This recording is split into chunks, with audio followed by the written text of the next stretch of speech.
hell is even that? There's nothing wrong with being an activist, unless the cause you're fighting for makes absolutely no sense.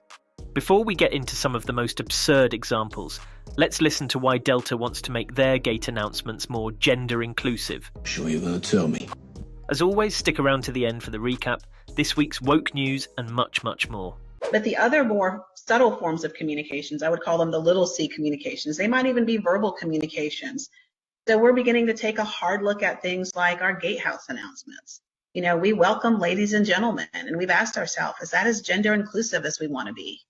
You know, we're looking at some legacy language that exists in some of our employee manuals and getting to the root of the way some things are described and saying, does that actually send a message of inclusivity? So I think... I wish I had the last 20 seconds of my life back. Now this is exactly what happens when you put brainwashed activists in charge. It's hard to believe people like this actually get paid to get up on Zoom and waste everyone's precious time like this. But besides making language more gender inclusive, other activists want to remove so-called racist sayings from our language as well. The reason why I don't use the term good morning, did you know back in the slavery days, after the masters had beaten us, taken our children, hung us, burned us, and then left us in a dark shed overnight, they would literally open up the door and they would greet us by saying, "Did you have a good morning?" Meaning, did you cry all night over the things that we've done to your loved ones? So this is the reason why I took good morning out of my vocabulary. Because truly, if you think about it, there is absolutely nothing good about mourning. Ashe, ashe. Really don't know history. Now feel free to let me know if I'm wrong in the comments, but I can't find any evidence to back up this history about good morning.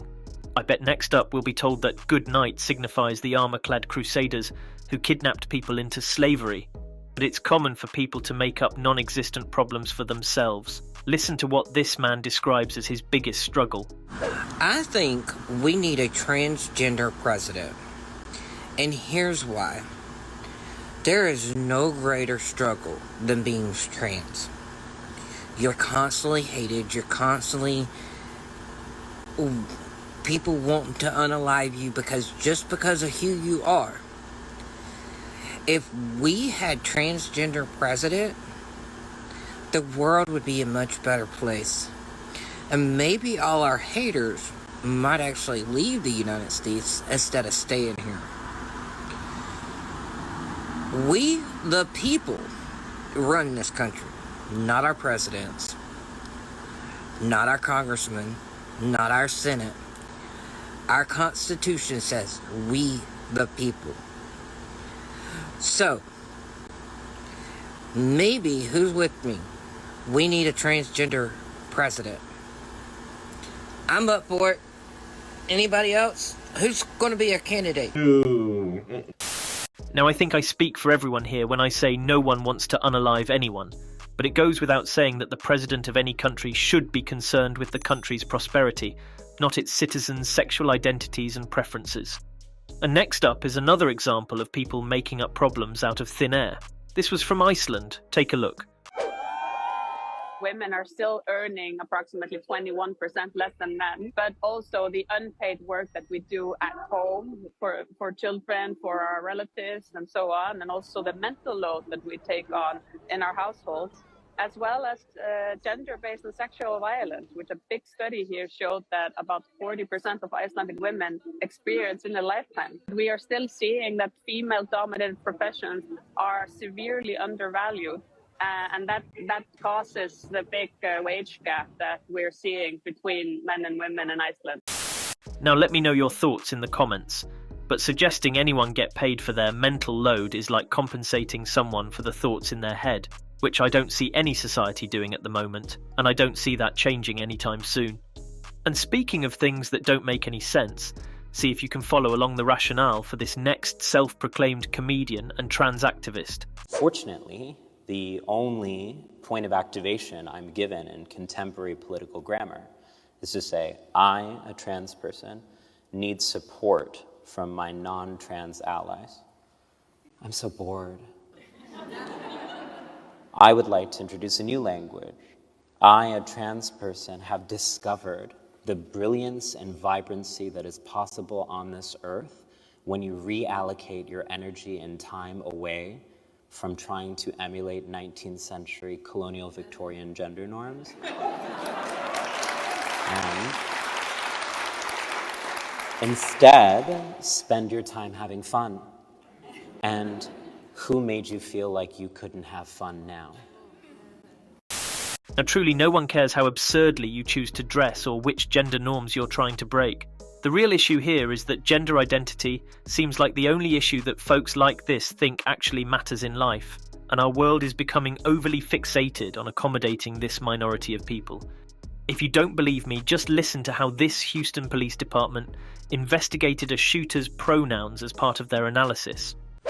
So she has utilized both male and female names, but through all of our investigation to this point, talking with individuals, interviews, documents, Houston Police Department reports, she has been identified this entire time as female, she, her, and so we are identifying her as Genesee Moreno, Hispanic female. There were 2 weapons. What? Now, you know the world's gone crazy when a police department's first priority is to make sure they don't misgender a shooter who's gone out and killed people.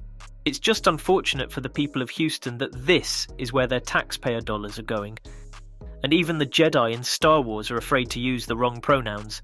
See if you can sit through this next one. So I guess the new Star Wars show, Tales of the Empire, specifically includes a new non-binary Jedi that uses they, them pronouns? I'm so tired. And I feel so alone.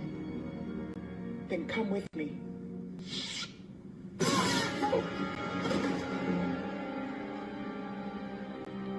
It's finished.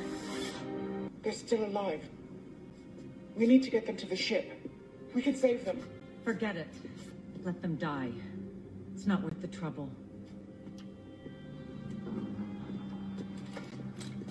They were about to surrender. Irrelevant. The Jedi are a threat to be eradicated wherever they are found.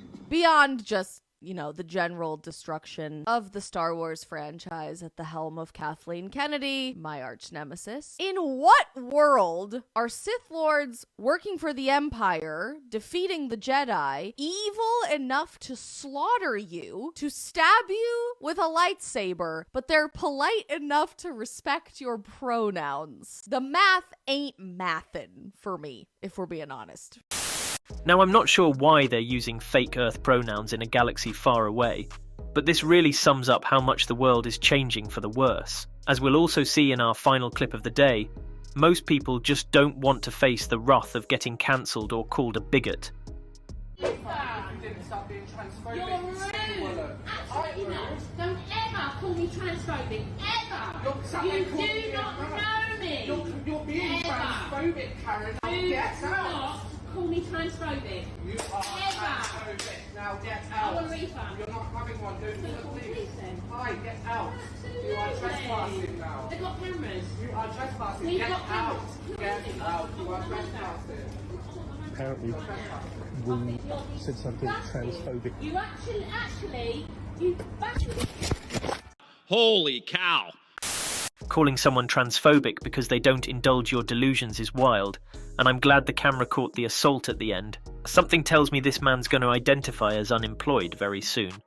But before we recap today's clips, there's one more thing getting cancelled in today's world, and it will definitely shock you. So a while back, a professor named Adam Swift from the University of Warwick came out to say that reading to your kids before bed can be a type of bedtime story privilege, as it's putting other kids without a similar environment at a disadvantage.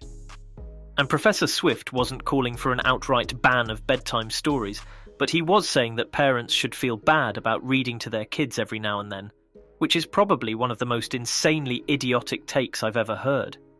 And unsurprisingly, the professor then went on to say that sending your children to private school is a far worse form of inequality that should make any parent feel ashamed. And the professor said he even supported with the idea of abolishing the family completely in order to give all children a level playing field. Now, don't ask me how any of that makes sense, but it just goes to show why we don't just elect anyone into a position of power. That being said, a lot of activists we see today seem to be convinced that their ideologies are infallible. We live in a world where people want government payouts for mental health and housework, gender-inclusive language to be used in virtually all public spaces and even television, and some even want to elect a trans officials so we can completely neglect any issues that actually matter to people's well-being. As always, let me know your thoughts in the comments. That's it for today. Thanks for watching, and I'll see you all in the next episode.